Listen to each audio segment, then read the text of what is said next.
Nous allons ce soir méditer sur une chose excellente, sur le cœur pur. Le cœur pur. L'Écriture nous parle d'un cœur pur et nous allons nous informer avec elle, par son moyen, de ce que peut être un cœur pur. Commençons par lire dans le psaume 24, verset 1er, psaume de David. À l'Éternel la terre et ce qu'elle renferme, le monde et ceux qui l'habitent, car il l'a fondée sur les mers et affermie sur les fleuves. Qui pourra monter à la montagne de l'Éternel? Qui s'élèvera jusqu'à son lieu saint? Celui qui a les mains innocentes et le cœur pur, celui qui ne livre pas son âme au mensonge et qui ne jure pas pour tromper. Il obtiendra la bénédiction de l'Éternel, la miséricorde du Dieu de son salut. Voilà le partage de la génération qui l'invoque, de ceux qui cherchent ta face, de Jacob. Et nous lirons encore dans le psaume 73, le verset 1er, 73. Ô Dieu, oui, Dieu est bon pour Israël, pour ceux qui ont le cœur pur. Dieu est bon pour ceux qui ont le cœur pur. Et enfin, nous lirons dans une béatitude, Matthieu chapitre 5, le verset 8. Heureux ceux qui ont le cœur pur, car ils verront Dieu. Je répète, heureux ceux qui ont le cœur pur, car ils verront Dieu. Qu'est-ce donc qu'un cœur pur?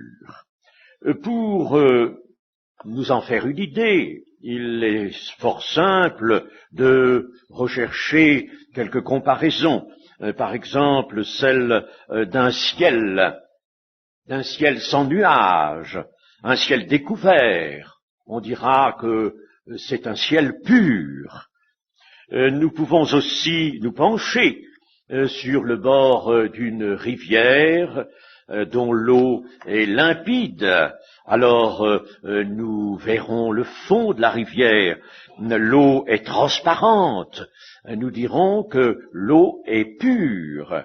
Même si au fond de la rivière, il y a des pierres, il y a différentes choses, des débris peut-être, cependant, nous dirons que l'eau est pure, que la rivière est pure. Ainsi est le cœur pur. C'est un cœur, selon le psaume 24, qui ne trompe pas, qui est sans fraude. Nous le verrons tout à l'heure, verrons cela se confirmer dans une déclaration du Seigneur Jésus. Un cœur sans fraude, un cœur qui ne trompe pas, sans dissimulation, un cœur qui ne ment pas sur ce qu'est l'homme, un cœur donc qui sait reconnaître exactement ce qu'il ressent, ce qu'est l'homme. En somme, avoir un cœur pur, c'est avoir un cœur qui possède cette qualité de pouvoir vraiment se prêter à l'action de Dieu. Il se prête à l'action de Dieu. Et on peut dire que cette qualité de pureté d'un cœur est déjà associée à la disposition de foi disposition de foi que Dieu recherche, que Dieu aime trouver dans les cœurs. Le cœur pur peut être trouvé donc chez quelqu'un qui n'est pas passé par la nouvelle naissance. Nous allons voir cela se confirmer dans l'évangile de Luc au chapitre 8 et au verset 15. Luc, chapitre 8, verset 15. Je ne prends de la parabole de l'explication de la parabole du Seigneur qu'un seul verset, le verset 15. Ce qui est tombé dans la bonne terre, ce sont ceux qui, ayant entendu la parole avec un cœur honnête et bon, la retiennent et portent du fruit avec persévérance.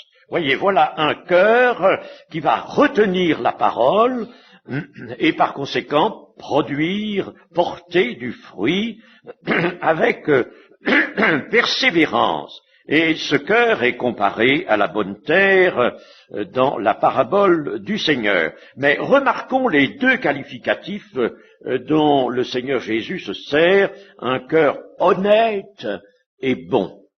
Et il s'agit là d'une personne qui n'a pas encore reçu la parole de Dieu, cette semence, la semence de vie, puisque il est supposé dans cette parabole que celui-là reçoit à ce moment-là la parole. Il la reçoit, il a pour la recevoir un cœur honnête et bon, déjà, au départ. Il a ce cœur honnête et bon pour recevoir la parole et il va porter du fruit.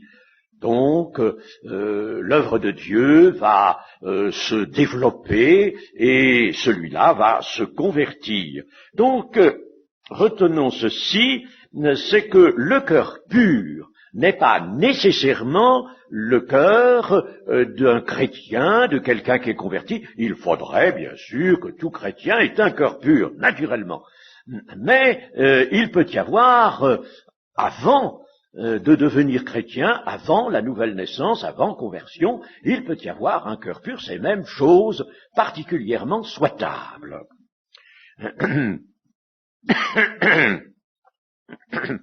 Bien sûr, il faut penser que l'on ne va pas attendre, si l'on est chrétien, d'avoir atteint la perfection pour dire que l'on a un cœur pur. Le cœur pur chez un chrétien ne sera pas nécessairement celui d'une personne ayant atteint la perfection. La perfection, entendons-nous sur ce terme, ce mot a deux sens dans les Écritures. Perfection veut dire, les parfaits par exemple, veut dire maturité. Les parfaits sont ceux qui atteignent la maturité spirituelle, la stature parfaite de Christ. C'est dans ce sens souvent que le terme, l'adjectif ou le substantif sont employés. Atteindre la maturité. Mais dans l'écriture aussi, perfection veut dire alors ce stade de l'absolu, c'est-à-dire, en somme, la sainteté parfaite, absolue, qui est celle de tous ceux qui sont actuellement dans la cité de Dieu et qui attendent le moment de la résurrection. Alors là, ils ont été promus au tout dernier moment à la perfection. Ils sont donc dans la perfection absolue. On ne peut pas être dans le ciel autrement que dans cet état de perfection absolue. Il y a donc dans la Bible les deux sens. Il faut faire bien attention au contexte, c'est le contexte qui nous guidera. Un cœur pur est certes indispensable à la vie chrétienne. Et qu'est-il dans la vie chrétienne? Eh bien, nous le reconnaîtrons comme un cœur droit, c'est-à-dire un cœur qui va reconnaître ce que Dieu lui révèle. Il ne va pas contester, il ne va pas être inquiet ou rejeter la parole de Dieu, il va au contraire accepter d'emblée ce que Dieu va lui révéler par la conscience. C'est un cœur qui ne va pas jouer au plus fort avec Dieu, mais qui au contraire aimera s'humilier, accepter pleinement la parole de Dieu. Et vous allez voir cette acceptation, comment nous pouvons l'envisager en d'autres termes. Donc un cœur qui va se laisser pénétrer et accepter la parole de Dieu, qui le reprend, qui l'instruit. C'est un cœur qui va prendre donc au sérieux la volonté de Dieu avec foi et avec un ardent désir de l'accomplir. En somme, un cœur soumis au jugement de la conscience et par conséquent soumis à l'Esprit de Dieu. Nous pourrons dire encore, et cela résulte bien sûr d'une analyse faite dans l'ensemble des Écritures. Je ne peux pas citer trop de passages parce que ça ne pourrait pas entrer dans le cadre d'une méditation assez courte. Alors, je vous donne l'analyse que l'on peut faire dans toutes les Écritures. Un cœur pur est donc un cœur qui lutte contre les faiblesses de la nature humaine, contre la chair, un cœur qui va reconnaître ses échecs. Un cœur pur aura des échecs, mais il va les reconnaître aussitôt, il va s'en affliger, et il va immédiatement les confesser à Dieu. Et alors, en effet, un cœur pur se laisse pénétrer. Je vous disais se laisse pénétrer parce que ce cœur pur, nous avons dit tout à l'heure qu'il était comparable à une eau limpide. Alors, c'est un cœur qui est limpide en effet et qui donne accès à la lumière de Christ.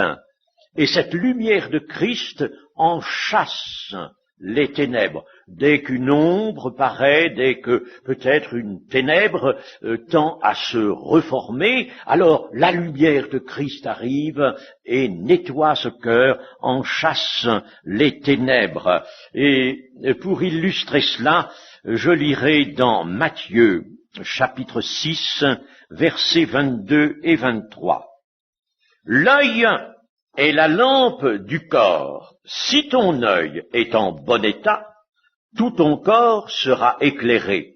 Mais si ton œil est en mauvais état, tout ton corps sera dans les ténèbres. Si donc la lumière qui est en toi est ténèbres, combien seront grandes ces ténèbres? Eh bien, le cœur pur, donc, disions-nous, est un cœur limpide. Il correspond à cet œil en bon état. Cet œil en bon état, alors tout ton corps sera éclairé parce que il reçoit la lumière de Christ, se laisse éclairer par elle. Il peut y avoir toutes sortes d'échecs, d'accidents, de péchés même, mais immédiatement la lumière de Christ va pénétrer dans ce cœur qui correspond à un œil en bon état et tout ton corps, c'est-à-dire tout ton être moral, spirituel, va être illuminé, éclairé par l'afflux de la lumière de Christ.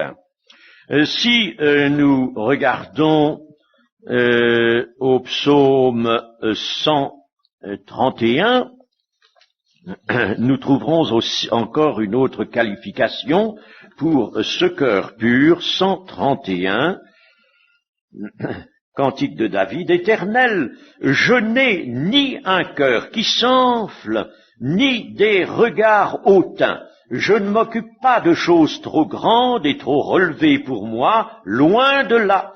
J'ai l'âme calme et tranquille comme un enfant sevré qui est auprès de sa mère. J'ai l'âme comme un enfant sevré. Israël, mets ton espoir en l'Éternel dès maintenant et à jamais. Donc le cœur pur sera un cœur qui ne s'enfle pas, un cœur humble.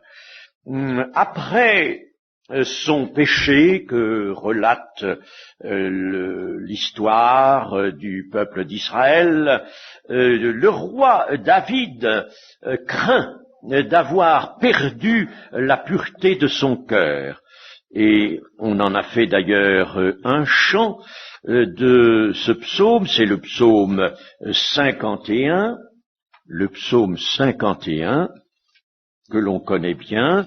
Je lirai dans ce psaume le verset 12. « Ô Dieu, crée en moi un cœur pur, renouvelle en moi un esprit bien disposé. » Crée en moi un cœur pur. David, qui était cet homme choisi de Dieu et qui accomplissait toutes les volontés de Dieu, bien sûr, il est tombé dans une certaine circonstance, dans un très grave péché, mais cela n'altère en rien le service qu'il a rendu au Seigneur, et il avait donc un cœur selon Dieu, un cœur pur, et là, après avoir commis ce péché, il craint, il redoute de ne plus avoir un cœur pur, d'où sa prière. Nous avons deux hommes dans l'Écriture qui ont un cœur pur au jugement même du Seigneur Jésus. Cela est intéressant, deux hommes.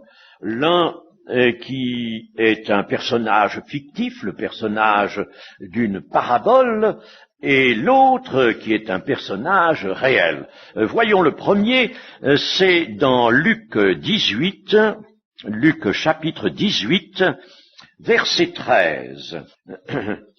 Le publicain, se tenant à distance, n'osait pas même lever les yeux au ciel, mais il se frappait la poitrine en disant « Ô Dieu, sois apaisé envers moi qui suis un pécheur. » Je vous le dis, celui-ci descendit dans sa maison justifié plutôt que l'autre, car quiconque s'élève sera abaissé, celui qui s'abaisse sera élevé.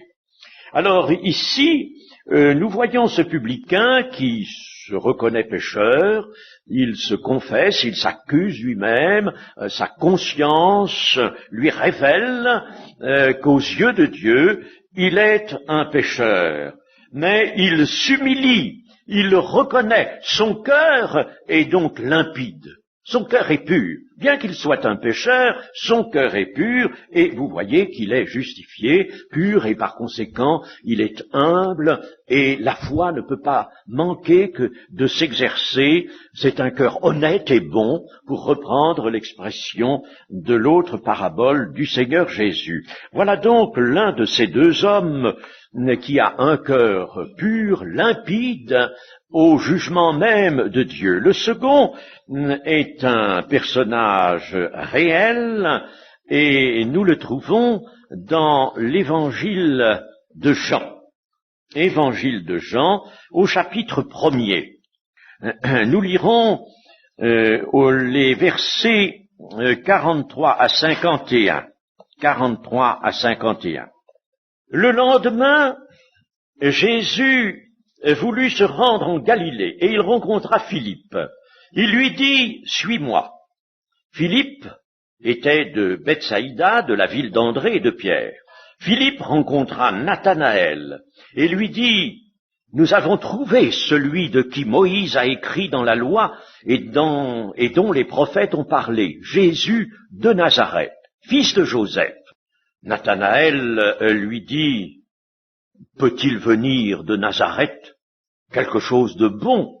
Philippe lui répondit, « Viens et vois. » Jésus, voyant venir à lui, Nathanaël dit de lui, voici vraiment un Israélite dans lequel il n'y a point de fraude. D'où me connais-tu, lui dit Nathanaël. Jésus lui répondit, avant que Philippe t'appelât, quand tu étais sous le figuier, je t'ai vu. Nathanaël répondit et lui dit, Rabbi, tu es le Fils de Dieu, tu es le roi d'Israël.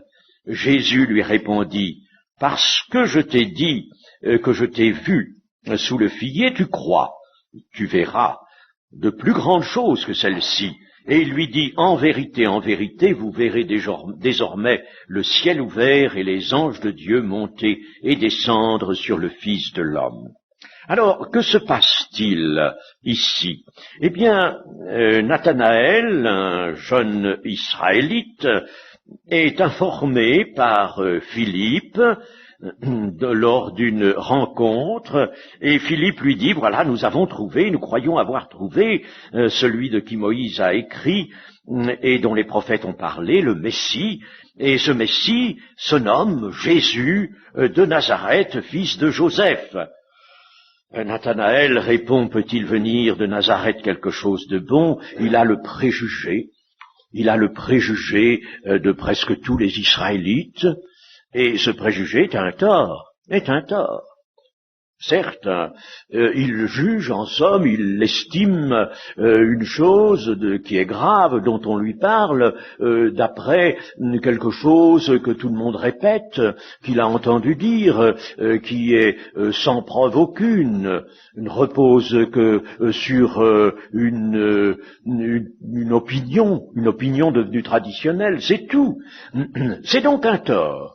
Ce jeune homme n'est donc pas lui-même absolument exempt de péché, n'est-ce pas? Ne l'ont pas croire que cet Israélite est exempt de péché.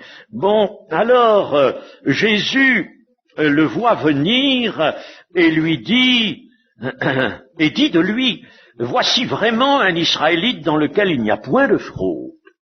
Ce qui, nous l'avons vu, correspond au terme même du psaume 24, à un cœur pur. Voici un Israélite qui a un cœur pur. Alors, d'où me connais-tu? Va lui demander Nathanaël. Alors Jésus va lui dire ceci. Tu sais, il n'y a pas bien longtemps que Philippe t'a parlé de moi et t'a appelé à venir voir, viens et vois, t'a-t-il dit. Il t'a appelé. Mais auparavant, dans la première partie de la journée, c'était peut-être la veille, ou c'était peut-être l'avant-veille, peu importe, c'était un instant qui était assez tout de même bien nettement séparé de la rencontre de Philippe et de Nathanaël. Alors, avant que Philippe ne t'appelle, ne t'es-tu pas trouvé sous un certain figuier, dans l'isolement? Tu étais dans la nature, là, tu t'étais éloigné, tu avais quitté le Jourdain, les rives de Jourdain, et tu t'étais enfoncé dans la campagne pour t'isoler. Tu t'étais placé sous un figuier, bien sûr à l'ombre d'un figuier, et là, je t'ai vu. C'est-à-dire, là, Nathanaël, en bon Israélite, en Israélite pieux qu'il était certainement, avait élevé son âme à Dieu, et il avait fait ce que tout Israélite était vraiment convié à faire, c'est-à-dire chercher la face de Dieu. Ah, les Israélites pieux savaient faire cela, chercher la face de Dieu. Alors il avait cherché la face de Dieu, et là il avait vécu un moment délicieux.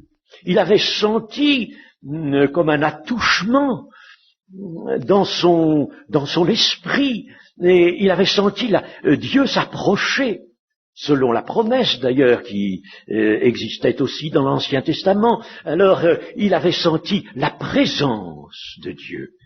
ayant cherché la face de Dieu, il avait été exaucé et ressenti la présence de Dieu. Et voici que Jésus lui dit, là, dans ce moment particulier où tu t'élevais vers ton Dieu, là, dans ce moment-là de concentration, de piété, je t'ai vu. Ben alors, Nathanaël entend cela et il fait la relation, bien sûr, entre cette présence qu'il a ressentie, présence de Dieu qu'il a ressentie, et la parole du Seigneur qui lui révèle, en effet, qu'il était là, sous le figuier, cherchant la face de Dieu, et alors il fait la relation, la présence de Dieu, et voici cet homme qui me dit qu'il m'a vu. Alors s'il m'a vu, c'est qu'il est le Fils de Dieu, vraiment. Voilà comment Nathanaël arrive à cette déclaration qu'il a certainement faite dans une grande émotion.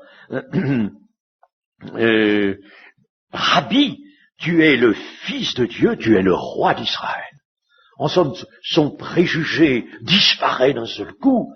Là, n'est-ce pas, la révélation du Seigneur Jésus lui l'oblige à dire, mais s'il m'a vu, alors que j'étais en la présence de Dieu, c'est qu'il est vraiment, lui, le Fils de Dieu.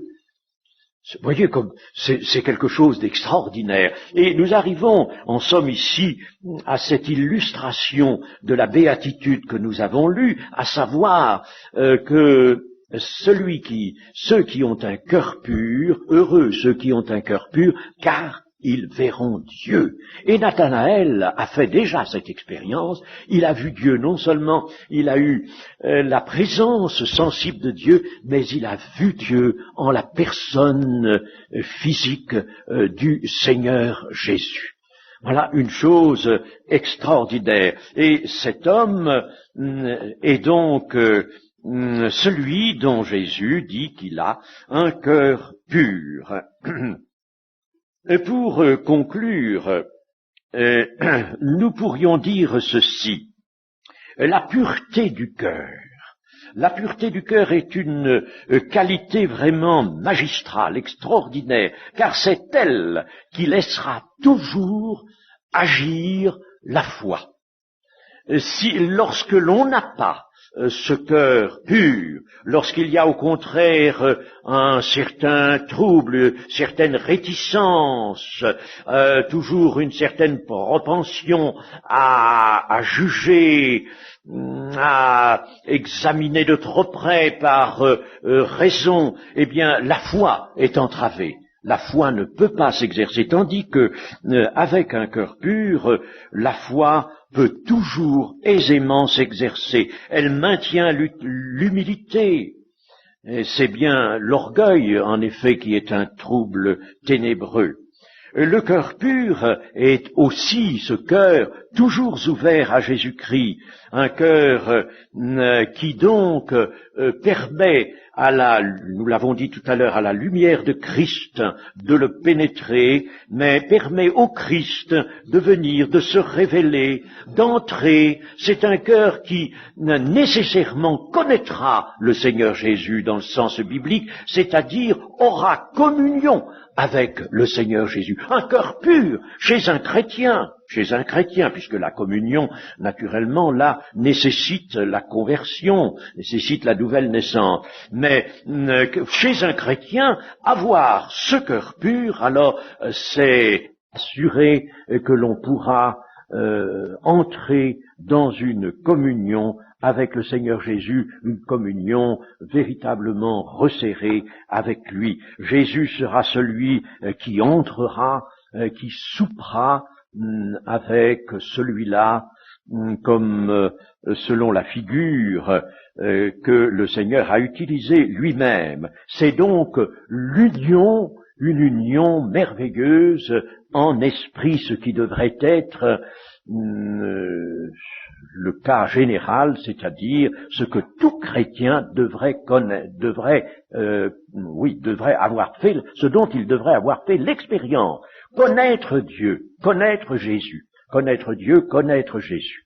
La vie éternelle, c'est qu'ils te connaissent. Toi, le seul vrai Dieu, et celui que tu as envoyé, Jésus-Christ. Connaître dans le sens de connaissance intime, de relation intime et vivante. Je suis porté, voyez-vous, dans diverses communications, messages, à beaucoup insister là-dessus parce que le Seigneur le montre maintenant, pas à moi seul, mais le Seigneur le montre. Ce qu'il y a d'urgent, d'important, d'essentiel pour les chrétiens maintenant, pour tous les membres de l'Église, c'est véritablement de connaître Dieu et Jésus-Christ. L'apôtre Pierre y insiste, il nous le propose avec beaucoup d'insistance, cette connaissance de Jésus-Christ, mais maintenant elle est quelque chose de particulièrement indispensable. Ça a toujours été indispensable, mais ce qui est indispensable, c'est d'y veiller maintenant. D'y veiller, d'être sûr, vraiment, d'entrer, d'être en communion avec le Seigneur Jésus et de se maintenir dans cette relation avec lui. Ma conviction, établie bien sûr sur l'Écriture, c'est que s'il y a communion, il y aura enlèvement. Sûr, assuré. S'il n'y a pas communion, alors c'est que à ce moment-là, l'âme sera confuse et éloignée de lui lorsque il reviendra. C'est Jean qui le dit dans sa première épître. Concluez vous-même. L'enlèvement de l'Église est proche maintenant, et c'est pourquoi il est urgent que tout enfant de Dieu s'interroge sur le fait de savoir s'il est vraiment dans une communion avec le Seigneur Jésus. Et s'il est dans la communion, qu'il cherche encore à resserrer cette communion. C'est ça la vie chrétienne. C'est ça le salut, chers amis. Ne cherchons pas, bien sûr, il y a un tas de choses qui nous sont dites pour nous guider, pour nous instruire, mais ne nous laissons pas quand même détourner du principal. Le principal objet, c'est cela. La vie éternelle, c'est qu'ils te connaissent, toi, le seul vrai Dieu, qu'ils soient dans une relation vivante avec toi et Jésus-Christ. Bien entendu, on ne peut pas connaître Dieu autrement qu'en connaissant Jésus-Christ. Mais en entrant dans la communion, on entre dans la communion du Fils et du Père. Voilà donc ce que permet le cœur pur, et la béatitude nous assure. Nathanaël en a fait une expérience un peu particulière dans le moment où le Seigneur était sur la terre, mais maintenant la chose est toujours vraie. Heureux ceux qui ont un cœur pur, car ils verront Dieu. Quand verront-ils Dieu? Lors de l'enlèvement et de l'arrivée en forme de ressuscité dans la cité de Dieu, certes, oui. Mais maintenant, sur la terre, au cours de la vie chrétienne, voir Dieu, c'est aussi éprouver vraiment ce bonheur, le bonheur intense de sa présence. C'est cela aussi. Heureux ceux qui ont le cœur pur, car ils verront Dieu, car ils seront en communion, assurée, certaine, avec le Fils et le Père, et ils verront Dieu. Que le Seigneur nous permette tous de vivre dans cette précieuse et merveilleuse communion. Amen.